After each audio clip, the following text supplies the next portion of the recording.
So basically my system's working pretty good. I got an Echo 3020 head engine, Craftsman mid shaft.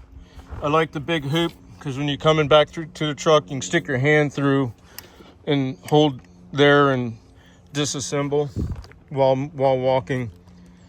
Also, that hoop works great for flipping. The overall balance is perfect, but the Ryobi carbon fiber shaft has a couple of things that are coming up. The first is availability, in that online they don't differentiate between the tin shaft and the carbon fiber.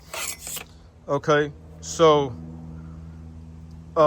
you can order, but it's a crapshoot as to which one you're going to get. In the box stores, you can only get carbon fiber if you buy it with a trimmer. So, and that I'm not going to do. So then the other issue that comes up with the carbon fiber is that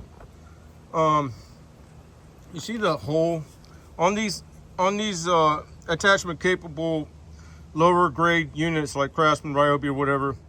They use right here where that is gone. That was a rivet that held a piece of flat spring steel that had a little steel button that popped up here. And when you slid it into the other side of the engagement, that steel button would pop up, and then that gave it general locating, and then you would tighten a wing thing to clamp it on down. Well, I don't like doing all that because that would move back and forth and eat up the that steel against this would eat up the resins. It would gradually delaminate the resin from the mat or carbon fiber material.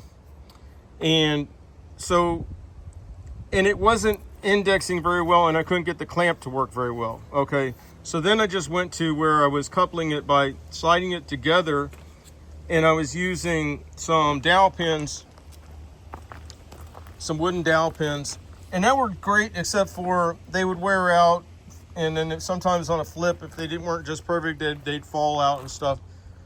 So these aren't problems I can't overcome. I'm looking for maybe a Delrin material or a plastic dowel pin. Lately, since I ran out of the wooden dowel pins, I've been using well, kind of whatever I could find. I just dug in my pocket here. This is some of the stuff I've been finding. The vacuum nipple doesn't really work that great. It does give it a little cushion though.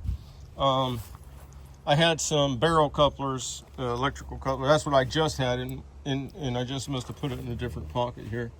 But anyway, that's the problems I'm running into.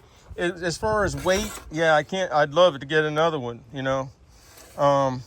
And the coupling part, you know, I sometimes when I'm in a pinch, I'll just grab a little piece of stick or something, you know, and stuff it through this hole, and then that hole I was showing you on the carbon fiber side. But I don't understand how online they can't. I ended up, that one accidental. I got it from a refurbished offering, or new, like used like new, or I think somebody got it and says, look, I ain't wanting plastic. So I got it, and I was like, that's crazy. I didn't even know they made carbon fiber. Started using it, and I kind of fell in love with it. And as far as the head itself, the Ryobi functions just like speed feeds. I got half a dozen speed feeds brand new, with brand new shafts, because every time I get a new string trimmer, I just start taking it apart and making it mine, because when they come in factory, they're just way longer than what I need. I wished I had better ability to do video for you, because you'd see how a lot of times, in fact, the engine's being held way back behind my body, you know, or I want that head not very far from me. And I wear pants so that I don't get whatever. But what I can't do is violate physics, where work done is force times distance. You increase that distance of the workpiece from you, then intrinsically and irrevocably the work done has to increase because of the leverages. And you just don't have very good control. what I use my string trimmers for mostly is to do a flip and straight edge, vertical edge. I'm making like a crew cut for environmental reasons, or I'll throw the edger blade on there, the deep edge, but it's more maintenance-y, where by the time this machine runs its thing, once the big dog eats, there isn't much for the little dog. Really, there isn't. Because I've got a fat side of my deck, and that can go under brush or whatever, and I've got a skinny side, and that can go up to... I use the fat side on fence lines too, though, because with it being curved, and that's another thing you guys are losing out on with the new designs. Because if you don't have a curved side, you're going to snag chain link everywhere. Sooner or later, it's going to happen to you. But on the curved side, it just kind of bounces off a little bit. On this side here, though, that's pretty much even with the tire. So that one rides the valley, so I don't get any artifact lines or crease lines. And I got a lot more articulation because mine isn't exactly factory.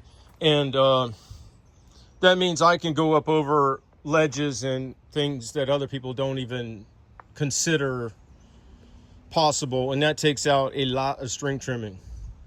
So more articulation, shorter machine overall as much as possible, taller tires, spongy tires.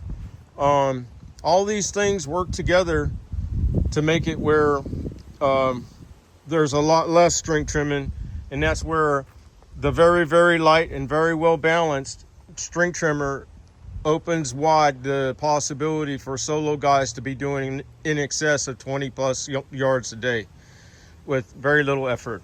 All right, you have a good day.